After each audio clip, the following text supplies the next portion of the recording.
サバイディ優勢です。ということでね、今ラオスの首都ビエンチャンに来ているよということで、今日はビエンチャンの有名どころをいくつか回ろうと思います。ではレッツゴー。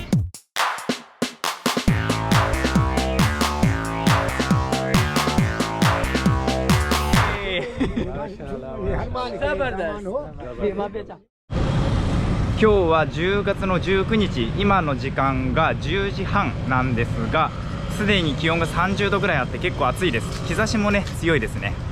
で、今歩いているのが、ビエンチャンの中心を通る大通り、ランサーン通りという通りなんですけど、ここのね、先にパリにあるような凱旋門があります。ちょっと見えるかな、この先ですね。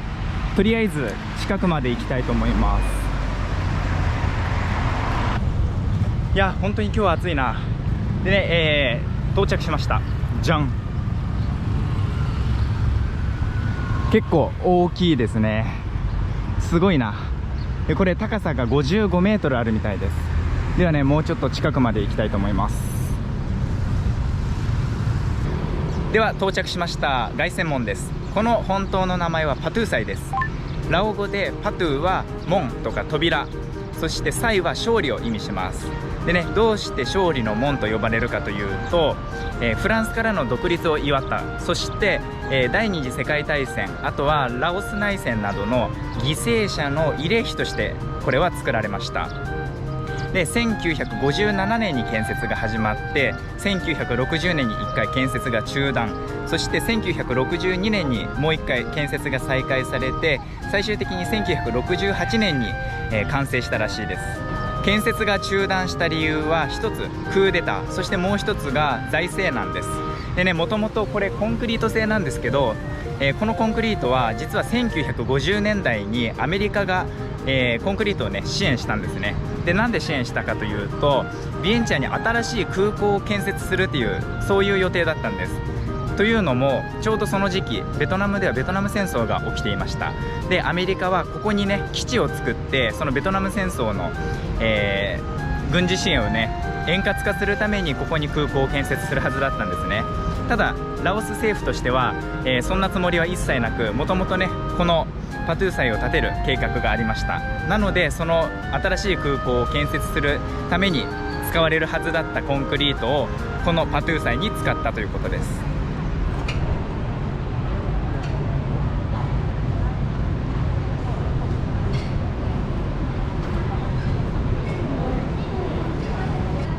というわけでパトゥーサイの下に来たわけですが、この通り天井がねすごく綺麗です。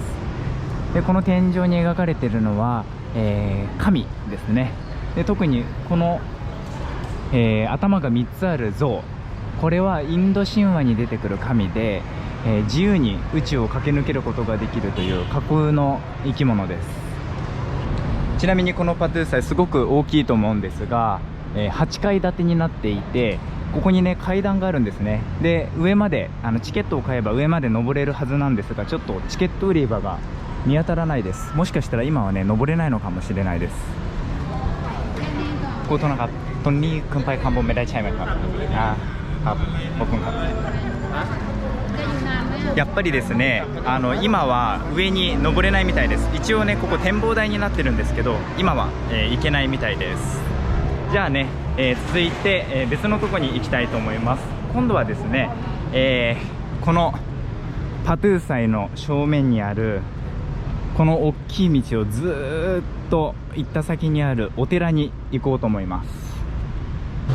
ラオスの宗教はタイと同じく、上座部仏教なので、こんな感じでね、仏教のお寺がたくさんあります。というわけでお寺に到着しました。このお寺はワッチシーサケット寺院です。ここラオスにあったランサン王国の16代国王である、セーターティラート王によって1551年に作られたお寺です。1551年に完成したので、ここビエンチャンで最古の最も古いお寺とされています。ただ建設後何度か反乱が起きて壊されてしまって、現在の建物は1818年に建設されたものです。で、その後18世紀過ぎランサン王国が崩壊した後、ラオスはさまざまな戦火に見舞われるわけです。ただこのお寺だけは、そのままの状態で残っていたということですごく貴重ですね。では早速中に行きたいと思います。入場料は3万キープ、日本円でだいたい280円です。コプチェというわけでチケットを買いました。まずこちらが本堂です。本堂内は撮影禁止なんですが、全部で2052体の仏像が、収められています。この本堂を囲むこちらの回廊には壁に穴が開いています。こんな感じで、この穴は全部で3420個開いていて、1個に対してそれぞれ2つの仏像が安置されています。でこの仏像のね、目とかには宝石が使われていたり、あと仏像の体内にね、財宝を、隠していたりしたんですが、それらはほとんどね略奪されてしまったみたいです。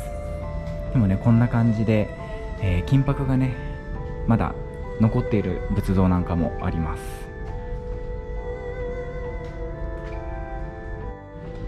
この回廊は、回廊というだけあって本堂をね囲うように四方にあるんですが、そこの壁全面に穴が開いてて、仏像が安置されています。本当に見事ですね。今ここが本堂の裏側です。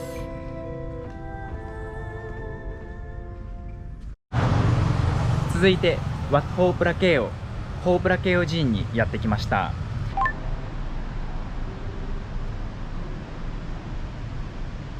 この寺院はさっきの寺院と同じようにランサン王国の16代国王であるセーター・ティラート王の時代に作られたものです。で、特に、そのランサン王国の首都がルアンパバーンからビエンチャンに移った後に作られたもので、1565年から1566年にかけて建設されました。入場料はさっきと同じ3万キープ、だいたい日本円にして240円です。ではね、早速中に行きたいと思います。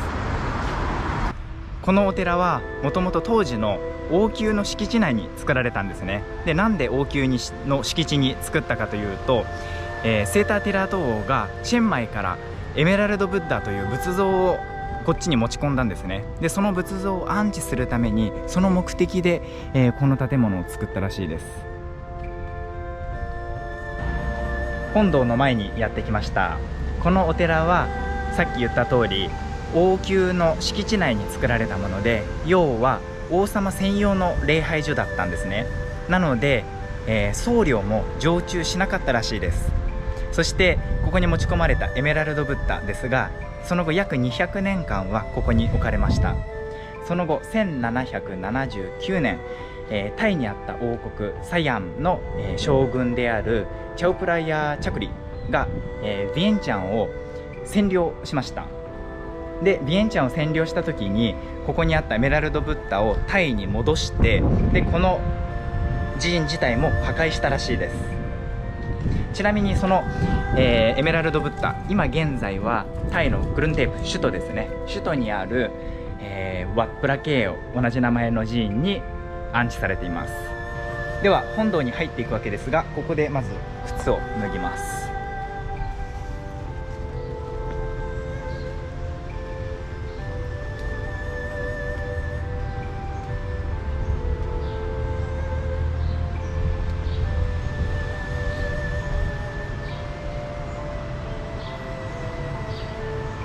本堂の中はもちろん、写真ビデオ撮影禁止です。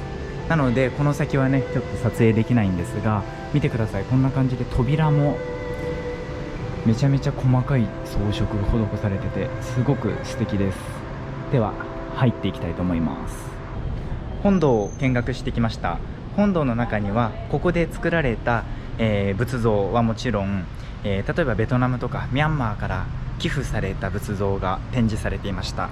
でその中でも特に興味深かったのが、日本からの寄付で、1945年に寄付されたものです。でそれは何かというと、広島のね原爆で壊れたお寺のかけらの一部ですね、それが日本から寄付されたもので、展示されていました。今日はパトゥー祭、ワッツシーサケット、そしてワットホープラケオに行ってきました。いかがでしたか？仏教やお寺の歴史はもちろんなんですが、ラオスの歴史自体も感じることができたんじゃないでしょうか。やっぱりさまざまな戦火に見舞われたラオス、その中でもねこんな感じでお寺が残っていることはすごく、感慨深いなと思いました。残念ながら私は歴史にそんなに詳しくないので、もし、説明した歴史に間違っていることがあったらコメントで教えてもらえると嬉しいです。ではね、この動画はそろそろ終わりにしたいと思います。ぜひチャンネル登録、高評価、コメントよろしくお願いします。ではまた次回の動画でお会いしましょう。バイバイ。